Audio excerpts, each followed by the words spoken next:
Hi, this is Jack Jensen. I'm here to show you.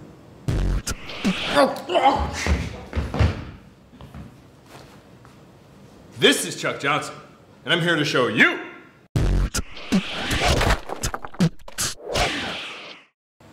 Okay, so today we're going to be doing both side wrist grabs. You guys are probably sick of me doing wrist grabs. You're probably sitting at home being like, oh, again with the wrist grabs, right? But the fact of the matter is, these techniques are important, and I'd like to tell you why.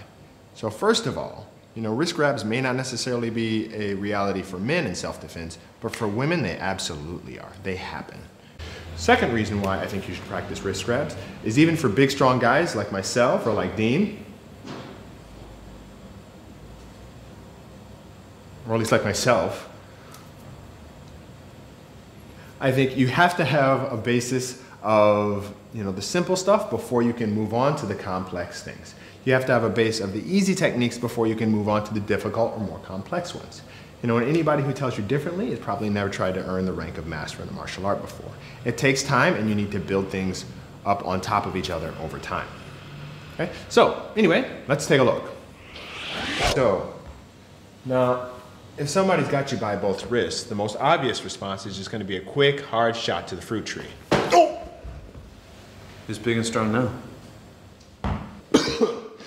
So, as I was saying, your first priority always needs to be getting out of the hold itself.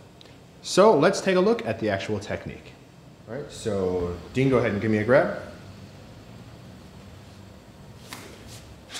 Okay, so if you'll notice, Dean is very wisely guarding his sweet spot right now, but this actually brings up an important point. You can stand naturally. I'm not going to kick you. Not now. The fact of the matter is you can't always count on being able to kick a dude in the nuts simply because, for one, he might be a lot taller than you, maybe you can't exactly reach, or he might do like Dean did and just push his hips back like this, so just to protect himself, okay? So you can't always count on that, which is why you need the technique. So let's take a look at the technique. So first thing I'm going to do is I'm going to step out like this, establish that base just like before, then I'm going to use the exact same slide out technique that we learned in episode 1. Then from there, I'm going to take my thumb, put it right in between his thumb and index finger in this kind of triangle of flesh. And from there, wrap my fingers around the other side of his hand, open up my hand to get ready to take control of his wrist. Then I twist over like this, control his wrist, and then put my elbow on top of his elbow to keep his arm locked out. This is really important because the fact of the matter is, if there's any play in his arm at all, if it's free, if there's no guard there, if he can bend it, then he can just slide right out. So you want to make sure you keep his arm locked, nice and tight, and you've got a secondary guard on top of it to make sure that he doesn't move. So now I'm going to do it one more time, a little bit faster. So from here, step 1, 2, to take him down like this.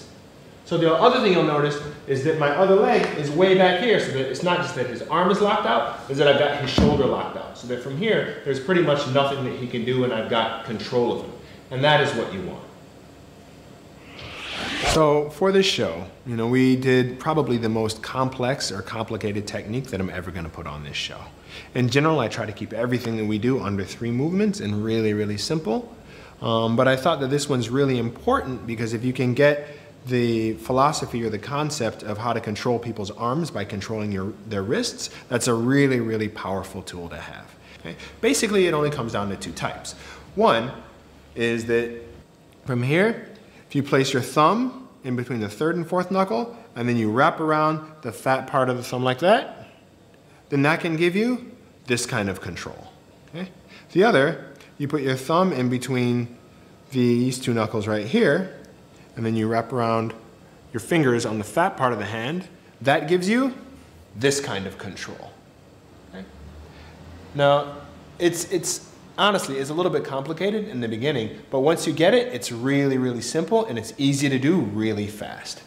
And the great thing about it is that even if you're in a novel kind of hold that you haven't seen before, as long as you can get a hand and get a wrist, you can probably apply it.